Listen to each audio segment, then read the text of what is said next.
Yes.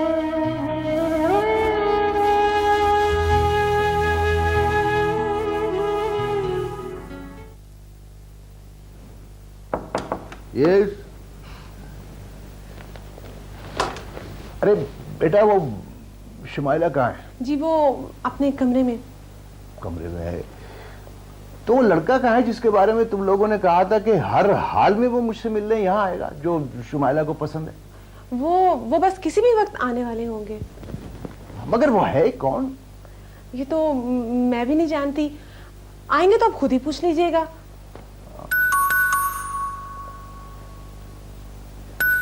मेरा ख्याल है वो आ गए। मैं शुमाइला को बताती हूँ। सुनो, जिम्मी से कहो उसे बहुत इज्जत के साथ यहाँ मेरे कमरे में लेकर आए। जी और तुम कोई चाय वगैरह का बंदोबस्त। जी बेटा। जाओ, शाबाश।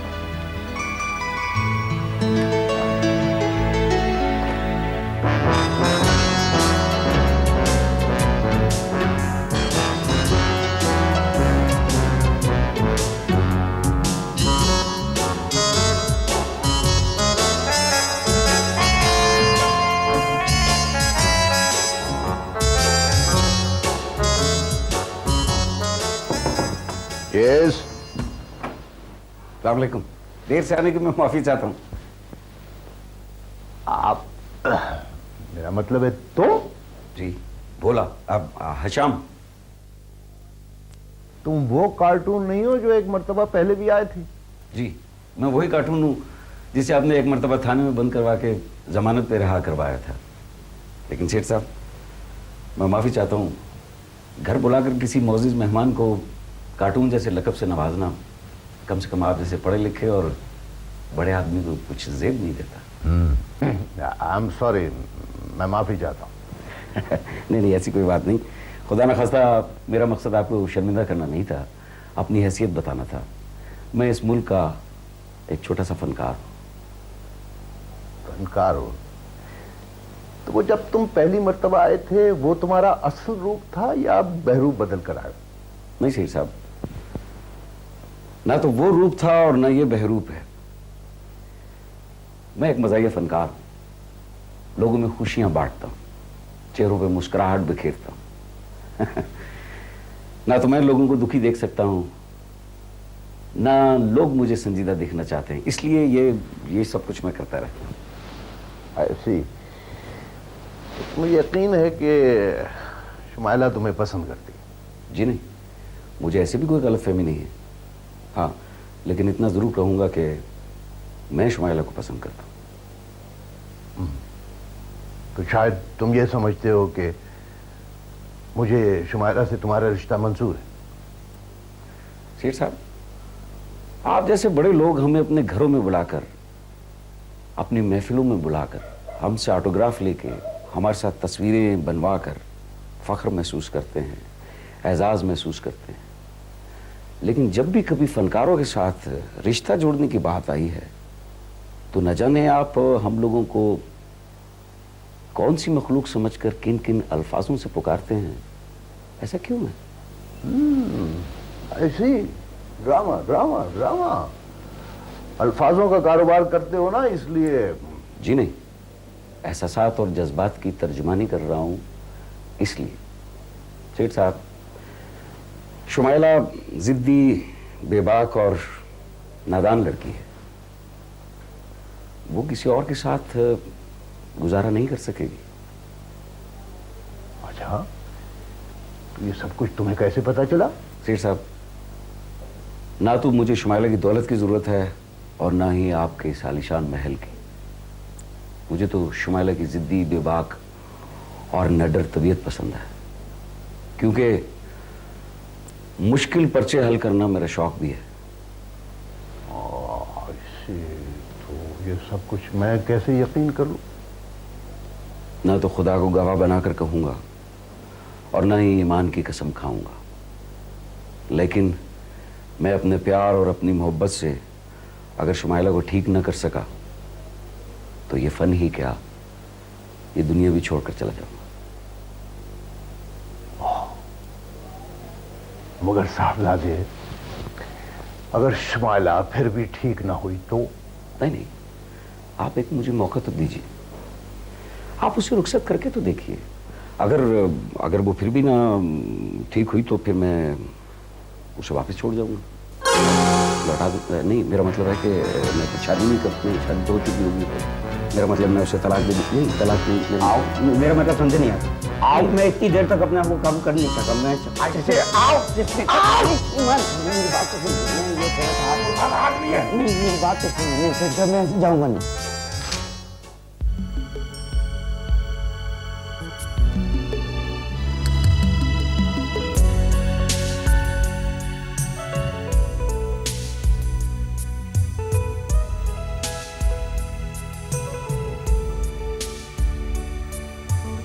भाई हैरत है, तुम्हारे रिश्ते की बात हो रही है और तुम इस कदर पुरसुकून बैठी हो। वो इसलिए कि हमें पूरी पूरी उम्मीद है। क्या? मैं यही कि नाना जान उसे इंशाल्लाह बेइज्जत करके रुखसत करेंगे। ये किसकी हरकत थी? वो अंकल, बुलाया तो मैंने था मगर शुमाइला की जिद थी। क्यों शुमाइला? जी नाना जान, वो दरअसल हम आपसे असल बात कर ही नहीं सके। लेकिन अंकल, इसने कहा था कि अगर शादी मेरी मर्जी की ना हुई तो मैं जहर खा लूंगी। अच्छा जी, और आपने भी तो वादा किया था कि जो लड़का बताएगी आप इसकी वही शादी कर देंगे। हमें पता था कि आप इनकार कर देंगे, लेकिन ठीक है, कोई बात नहीं। लेकिन अंकल, अब ये कहीं और शादी नहीं करेगी, अब तो ठीक है ना? जो दोनों के मुंह में आ रहा है बके चली जा रही हूं। मैं तो ये कहने आया था कि ये रिश्ता हमने पसंद कर लिया है। शुक्रिया जी। मिठाई मंगवाओ, हमने हाँ कर दी है। ओह नो, मुबारक शुमाइला।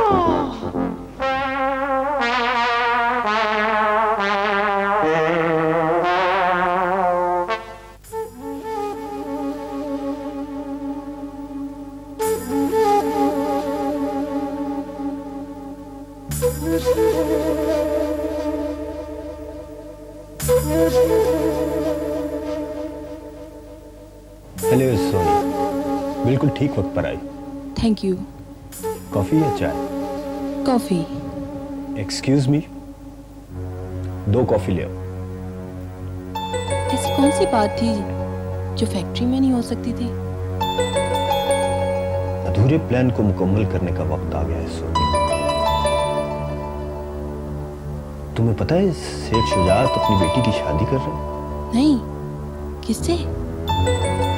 ये शादी इंतहाई खामोशी और राजदारी से हो रही है। शादी क्या, बस रुखसती ही समझो। मगर सेठ साहब ऐसा क्यों कर रहे हैं? वो दरअसल अपने दामाद से डरे हुए हैं, जो उन्हें किसी वक्त भी ब्लैकमेल कर सकता है।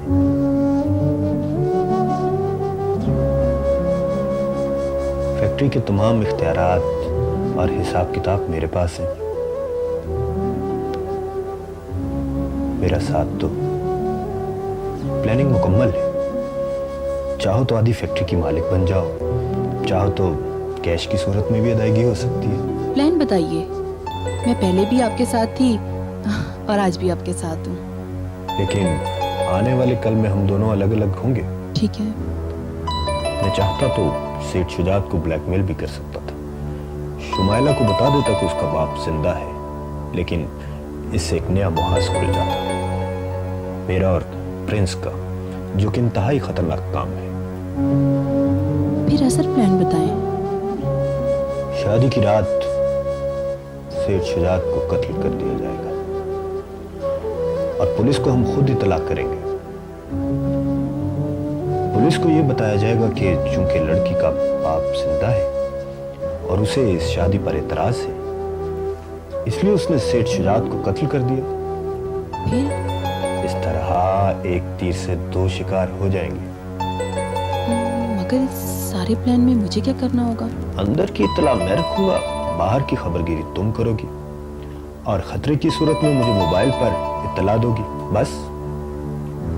ठीक है, मुझे मंजूर है। फैक्ट्री मुबारक हो। Thank you.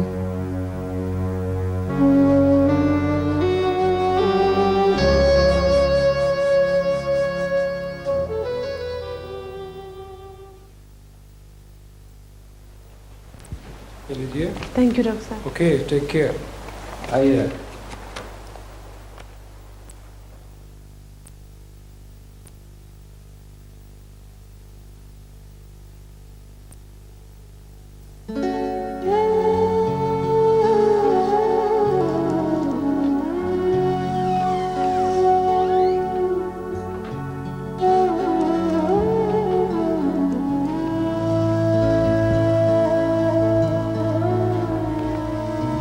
डॉक्टर साहब चले गए? क्या कहा डॉक्टर साहब ने? रिपोर्ट्स चेक की? अनबिलीवेबल। क्या हुआ बताओ ना। डॉक्टर साहब तो खुद हैरान थे। किस बात पर? यही कि शुगर लेवल नॉर्मल, हाँ। Blood pressure normal, heart beat normal और कोलेस्ट्रॉल नॉर्मल। ओह, डॉक्टर साहब कह रहे थे कि मुझे यकीन नहीं आता ये शुजात साहब की रिपोर्ट से। Thanks God. मेरा शुक्र है। I'm so worried। मगर उन्होंने एक और बात कही है। क्या? वो कह रहे थे कि अगर ये इसी तरह खुश रहे तो 100 साल तक और जिंदा रह सकते हैं। हाँ। मालूम है तुम्हें वो खुश क्यों है? क्यों? तुम्हारी शादी के इंतजामात करके।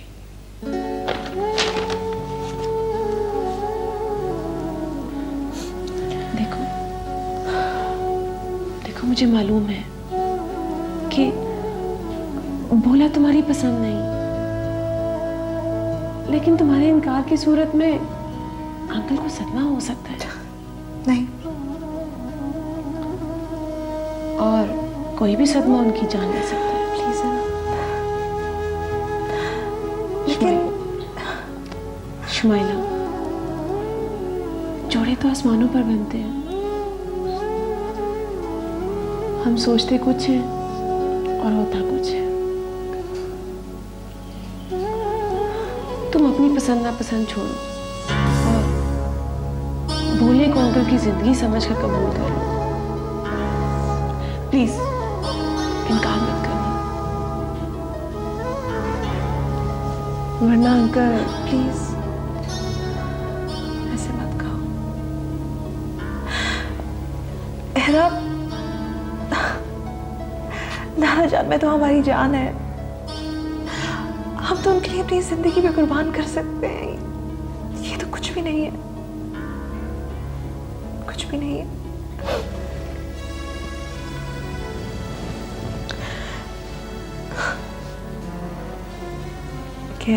कह दो उनसे हमें मंजूर है।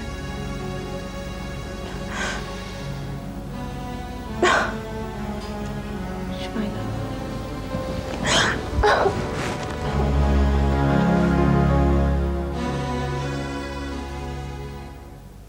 आपको एक जरूरी काम से बुलवाया था नाजी साहब। और हुक्म करो मेरे शहजादे। कोई फिल्म तो नहीं शुरू कर दी? बस कुछ ऐसा ही समझ लें, मेरी जाती फिल्म है। अच्छा, जाती। बस तो फिर ठीक है, इसकी डायरेक्शन मैं खुद दूंगा, वो भी मुफ्त। नहीं नहीं नहीं नहीं, डायरेक्शन तो मैं खुद ही दूंगा।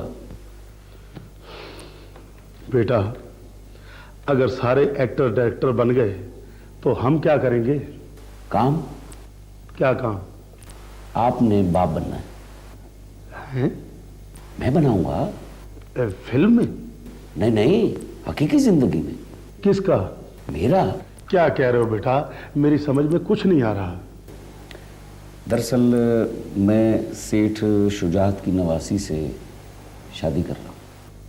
हैं? हाँ जी, मेरे माँ बाप तो इस शादी पे राजी नहीं होंगे।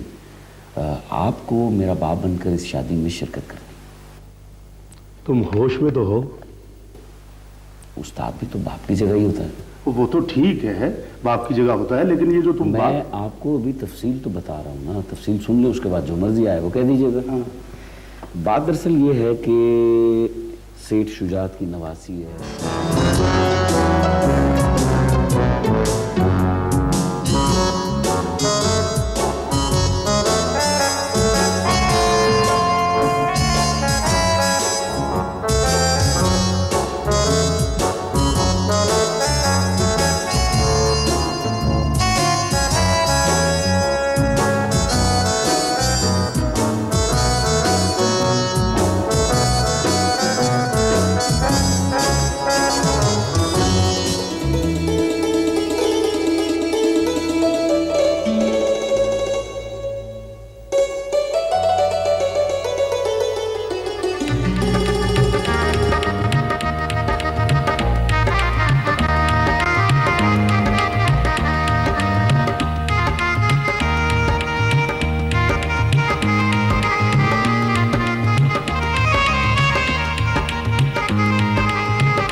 मेरे ख्याल में अब रुखसती हो ही जानी चाहिए। लेकिन इतनी भी तो जल्दी है। देखिए, टाइम बहुत हो चुका है और डब्बा एक ही है। मेरा मतलब है दूल्हा एक ही है।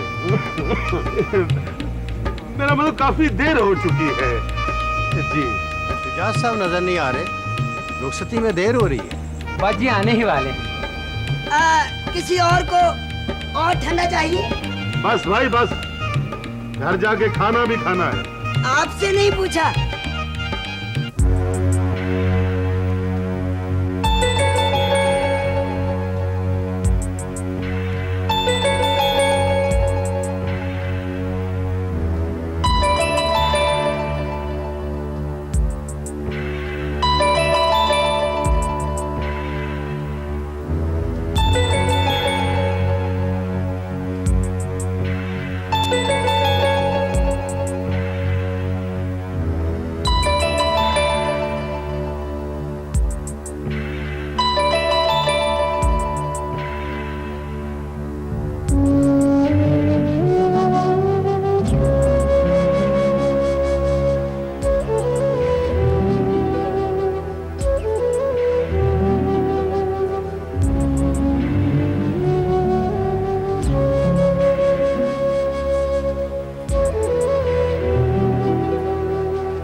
तुम्हारे न होने से शुमाइला पर क्या बीत रही होगी, इसका अंदाजा है तुम्हें?